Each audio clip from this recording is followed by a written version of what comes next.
मस्जिद अक्सा की तरफ मुंह करके 17 महीने मेरे नबी ने नमाज पढ़ी है। मुसलमानों को पता ही कोई नहीं, हमारी खबरें ही और हैं, हमारा दर्द ही और है, हमें पता ही नहीं बम कहां बरस रहे हैं, हमें ये खबर ही नहीं।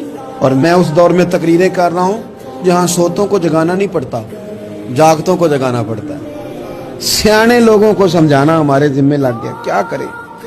उस कौम को सिखाना पड़ता है जिसे पता सारा है, लेकिन जानबूझ के आंखें हमारी बंद है। ये मौलवी को बात करता तो लोग कहते देखो मौलवी गाली देता है कि इसराइल अमेरिका की नाजायज औलाद है। तो फिर तो तुम्हें हजम कर लेना चाहिए ना, फिर तो लिबरल को भी हजम होना चाहिए ना। और उस नाजायज बच्चे को तुमने इतनी ताकतें दे दी कि वो मुसलमानों के किबला अव्वल में नमाज पढ़ने वालों को भी न बख्शे। कहां गई तुम्हारी वो इंसानी हुकूक की बड़ी बड़ी तंजीमें, किधर गई?